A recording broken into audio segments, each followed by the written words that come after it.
지금의 이 사단을 만들어냈던 거는 그런 것들이 복합적으로 이루어졌었고요. 문제는 뭐냐면 레버리지 ETF는 소위 일반적인 주식을 갖다가 2배를 사는 게 아니고 주식하고 파생을 엮어가지고 만들어놓은 거기 때문에 반대로 꼬였을 경우에는 역파생이 또 역감마가 걸립니다. 그렇게 될 경우에는 빠지는 것도 2배 이상 빠질 수밖에 없고요. 문제는 살 때 계속해가지고 잔량이 쌓여가지고 시총이 늘어나게 되면 빠질 때는 더 많이 빠집니다. 그게 이제 지금 현황을 불러왔는데 글로벌리 공통적으로 전자닉스, 마이크론 테크놀로지 또 옆에 샌디스크 할 거 없이 뭐 여기 키옥시아까지 주가가 엄청나게 급등을 했잖아요. 단기간에. 거기에 올라갔던 게 공이 그 나라들도 레버리지가 다 동원이 됐습니다. 근데 우리가 왜 유독 심했느냐? 키옥시아 주가 급등했다고 해서 다른 게 무너졌는지 안 무너졌어요.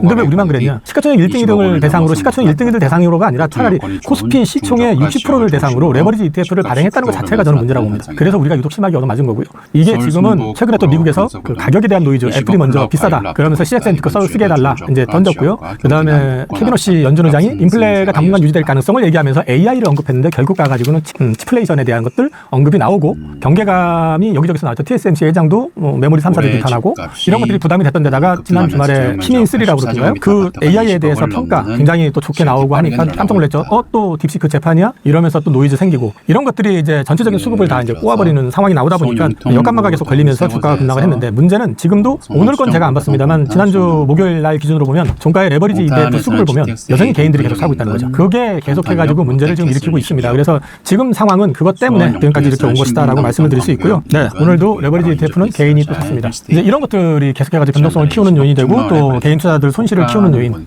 그런 게 지금 계속 발생하고 있는 거라고 말씀드릴 수 있을 것 같아요. 정부가 또 모여가지고 레버리지 상품 보완 방안에 대한 이야기를 나누었는데 이번에 나온 보완 방안이 좀 실효성이 있다고 보시나요? 저는 미봉책이라고 생각합니다. 그리고 이런 보완 방안이라고 하는 거를 낼 때 누구하고 상의를 하고 협의를 했을까 생각을 한번 해보십시오. 투자자들 대상으로 해가지고 분위기 파악을 실제 했나요? 안 했을 겁니다. 그러면 결국은 당국하고 아마도 증권사나 운용사 쪽하고 협의가 됐겠죠. 그렇게 되면은 이제 그 이해 당사자들하고 협의가 된 거잖아요. 운용사 입장에서는 이거 굉장히 고수익 상품입니다. 증권사 역시 마찬가지고요. 그러면 이거를 한 방에 그 변동성을 죽이게 된다는 얘기는 그만큼 수익을 포기해야 되는 상황이 올 수도 있는 거죠. 그러니까 이 부분과 관련해 가지고는 또 갑자기 또 급하게 격하게 변동성을 줄이는 걸 내놨을 때는 그건 왜 상장했는데 라는 또 비판에 직면할 수도 있겠죠. 이런 것들 때문에 약간은 좀 타협책 비슷하게 조금 규제를 가하는 정도에서 내놓은 것 같은데 다른 건 다 모르겠습니다. 일단 당장 시행되는 것도 아니고요. 그다음에 또 3천만 원이라고 하는 이제 위탁증거금을 얘기를 하는데 최근에 주식 투자하시는 분들 가운데서 특히 그 레버리지 ETF 투자하시는 분들이 소액으로 투자하시는 분들 별로 없습니다. 이게 무슨 효과를 줄지 솔직히 잘 모르겠어요, 저는요. 그래서 변동성은 주가가 많이 빠졌기 때문에 전체 순자산 가치가 떨어지고 그다음에 뭐 계속 사고 있긴 합니다만 그게 이제 시장에 미치는 영향은 좀 이전보다는 줄어들 수는 있긴 하지만 별 도움 안 될 거다. 그리고 가장 큰 문제는 뭐냐면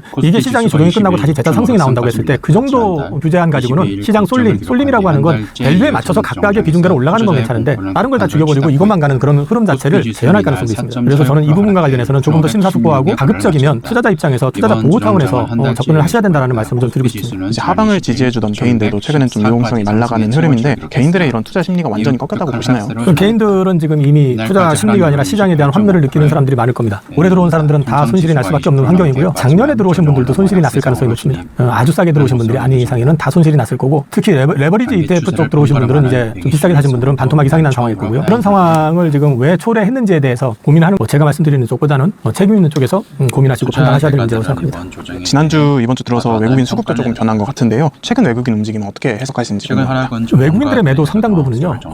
그동안에도 계속 말씀드렸었던 거지만 5월, 6월, 4월, 5월, 6월 계속해서 팔아댔던 것들은 이머징 마켓에서 워낙에 반도체 수급이 좋았고 특히 5월, 6월 그러면서부터 수급 쏠림 현상이 나오다 보니 글로벌 그 이머징 마켓 내에서의 한국물이 수익률이 압도적일 수밖에 없습니다. 그러니까 비중이 커진 거죠. 그러니까 기계적으로 헤어컷을 한 거죠. 왜냐하면 포트폴리오라는 게 있기 때문에 전자닉스가 앞으로 2035년까지 좋아진다는데 그런다고 해서 안 가져갑니다. 정해진 만큼만 거기는 기본적으로 가져가고 나머지는 정리를 합니다. 그 물량이 계속 쏟아져 나왔다면은 지금은요. 반도체가 제일 많이 빠졌잖아요. 그러면 지금 구간에서 외국인들이 적극적으로 팔까? 한국물의 비중이 많이 빠졌는데 여기에서 더 빠질 수 있는 요인은 뭐냐면 반도체 섹터 또는 AI 사이클이 고점 맞고 지금부터 하강 곡선을 그린다라고 했을 땐 빠질 수 있습니다. 근데 그게 아니라면 여기서 외국인들이 급하게 팔 수 있는 요인은 별로 없다. 그리고 지난주에도 그렇고 오늘도 그렇지만 수급을 가만히 보시면 외국인들이 적극적으로 파는 그림은 안 나옵니다. 지난주 목요일날 외국인들이 조 단위로 팔기는 했습니다. 근데 그날 보시면 선물을 중가에 대량으로 조 단위 가까이 매수가 들어온 걸로 알고 있습니다. 그러니까 지금은 사실은 이제 외국인들이 적극적으로 밀어내는 요인보다는 일단 포트폴리오 측면에서 봤을 때도 이제 조금 저점을 잡아보고 싶어하는 느낌도 조금 있습니다. 하지만 지금 수급이 이렇게 꼬이는 걸 아는데 공격적으로 살 이유도 없고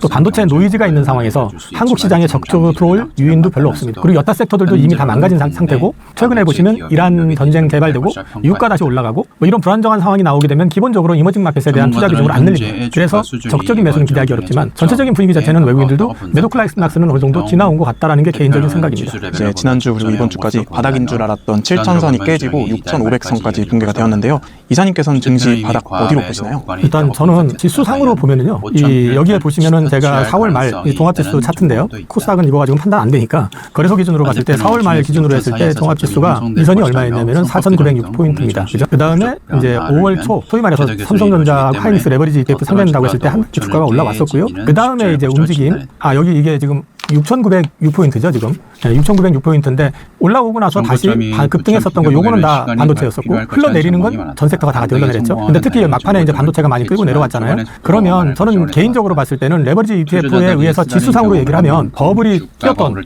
지수 때는 6,900 이상이다. 그렇게 보고 있고요. 근데 이제 지금 6,500대까지 떨어졌는데 그 부분과 관련된 부분들은 전자를 가지고 설명을 다시 드리면 전자 같은 경우가 지금 앞서도 말씀드렸지만은 23만 원에서 레버리지 ETF 도입 얘기가 나오면서 27만 원대로 올라와가지고 뛰다가 상장되고 간보다가 급등해가지고 10만 원이 올라갔다 빠졌단 말이에요. 거꾸로 이제 다시 말씀을 드리면 ETF 상장 직전에 횡보했던 가격대가 27만 원이에요. 그러면 여긴 기대감 때문에 일정 부분 올라왔던 측면이 있습니다. 그리고 그 얘기가 없을 때가 23만 원대, 여기 23만 원, 22만 원대에서 횡보하다가 올라온 거잖아요. 그럼 23만 원, 27만 원 그 중간 어디가 소위 말해가지고 과부하된 수급이 없던 가격대일 것 같아요. 그래서 저는 개인적으로는 지금 가격대는 일단은 수급상이라기보다는 레버리지 ETF로 인한 과부하로 올랐던 부분은 꺼진 것 같다. 그럼 밸류가 비싸냐? 밸류는 안 비싸잖아요. 그래서 저는 일단은 지금 삼성전자나 하이닉스 주가 상황을 놓고 봤을 때는 어느 정도 밸류상으로 봤을 때는 가격대가 온 것 같다. 근데 다만 남은 게 뭐냐면 의한 변동성이라는 게 없었잖아요. 지금은 그거의 수급에 의해서 움직이는 그 여지는 남아있을 수 있다. 근데 저는 얼추 아주 조심스럽게 말씀드리는 건 더운 기간에 이제 좀 싸게 살 기회가 온 것 같다라는 취지로 말씀은 드리고 있습니다. 물론 업황에 대한 것도 고민을 해야 되고 점검을 해서 그게 변화가 있다면 당연히 이것도 틀린 말이 되겠지만 아직까지 적어도 오늘까지 나온 내용만 가지고 봤을 때는 저는 아직까지는 업황이 크게 바뀐 것 같지는 않기 때문에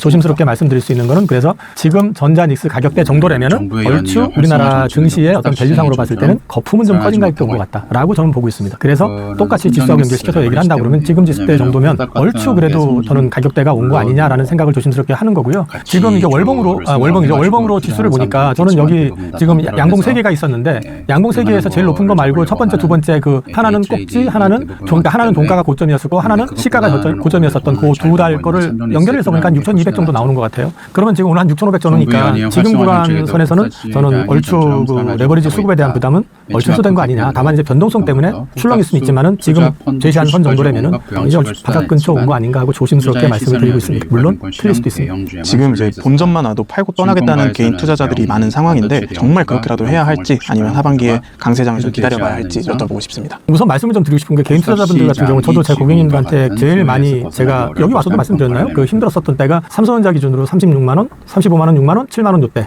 그러니까 36만, 7만, 하이닉스 기준으로 280, 70 이때였던 것 같아요. 현금 갖고 있는 거를 더 사고 싶어가지고 저는 현금을 만들고 싶다고 했더니 그게 아니라 더 사야 되는 거 아니냐라는 전화를 되게 많이 받았었고요. 개인적으로 스트레스 되게 많이 받았었고 또 업계에 있는 후배들이나 주변 사람들한테도 이번에는 제가 시장 판단을 잘못한 것 같다. 시장 적응을 못하는 것 같다는 얘기도 들었었고요. 그래서 계속 좀 말씀드려서 여기서는 이제 한달만 했으니까 그렇지만 회사 그만둬야 되나 하는 생각도 사실 되게 했었습니다. 내가 시장을 이해를 못하고 적응하지 못하는데 고객들 관리를 어떻게 하지라는 고민이 되게 많이 했었고 근데 이제 결과값이긴 합니다만 어쨌든 이렇게 비정상적인 수급이 역감만 걸리면서 빠져버리니까 그때 언급했던 가격들 포모 느껴가지고 사고 싶었던 가격들 대비해서 전자 같은 경우는 10만 원 이상 빠졌고 하이닉스 같은 경우도 100만 원 이상 빠졌죠 지금. 그러면 지금 구간에서부터는 다시 고민을 좀 해봐야 됩니다. 결론적으로 말씀을 드리면 주식은 과욕을 부리는 순간 망할 수 있습니다. 그리고 포모에 의해서 사게 되면 크게 다칠 수 있습니다. 그래서 현실을 좀 직시하실 필요가 있다. 그리고 이렇게 망가졌을 때 문제는 뭐냐면 지금이 펀더멘탈이 망가진 거냐 수급 때문에 망가졌느냐라고 이제 물어보신다면 저는 수급이 불편하다는 말씀을 계속 드렸었어요. 그리고 펀더멘탈은 오늘까지 지금 나온 이슈만 가지고 봤을 때는 특별히 변한 게 없다. 그래서 지금은 저는 떠날 때는 아닌 것 같다. 이제 앞으로 우리가 지켜봐야 될 부분들은 이게 회복이 좀 빨라지기 위해서는 물론 글로벌화되어 있기 때문에 AI 그 캐펙스 문제라든지 여러 가지 변수 다 체크해봐야 되고 하이퍼 스케일러들의 입장도 확인을 해야 되고 여러 가지가 남아 있습니다만 레버리지 ETF의 변동성을 최소화시킬 수 있는 방안이 빨리 나와야 된다. 그다음에 연기금의 리밸런싱 역시 빨리 진행이 되는 게 맞다라고 저는 보고 있고요. 이런 외부적으로 한 차례 파고가 지나면은 재차 반도체를 중심으로 해가지고 제 개인적인 희망은 아까도 말씀을 드렸지만 여타 섹터를 다 말려 죽여버리면 다시 한번 레버리지의 부작용이 나올 수가 있기 때문에 같이 가는 그림을 만들어내줘야 된다. 그게 시장이 정상화되는 구간이다 라고 일단 말씀을 드리고 싶고요. 지금은 좌절의 구간이 아니라요. 내 포트를 어떻게 되살려야 할지에 대해서 고민을 좀 해보실 필요가 있다. 그리고 레버리지 ETF는 여기서 안 빠진다 하더라도 변동성 계속 늘어나게 되면 손실은 더 커질 겁니다. 가급적이면은 지금은 욕심을 내는 쪽이 아니라 내 자산을 어떻게 하면은 조금이라도 더 회복을 시킬 수 있는지에 대해서 고민을 하셔야 되는 시점이다 라고 말씀을 드리겠습니다. 현대차 50만 원 위에서 물려 계신 분들 많은데 어느덧 현대차 40만 원 아래까지 좀 내려왔습니다. 현대차 앞으로의 흐름 어떻게 보시는지 여쭤보고 싶습니다. 아까도 이제 차트 보여드렸지만 현대차 그룹 같은 경우는 젠순환 방한 이슈 때문에 한 번 더 올랐다가 풀어졌거든요. 그래서 이제 주가가 속절없이 급락을 했는데 최근에 또 이제 주가가 더 빠진 거는 지금 현대차 파업하고 있습니다. 파업 이슈가 있었던 데다가 더해가지고 또 이란전이 재발하면서 유가가 다시 또 튀어오르기 시작합니다. 그 전에 3월달에도 제가 여기 와서 현대차를 보는 두 가지 시선이 있다. 하나는 레거시 자동차로 보고 있고 그걸로 밸류를 평가하는 쪽이 있고 또 한편에서는 미래 산업의 가장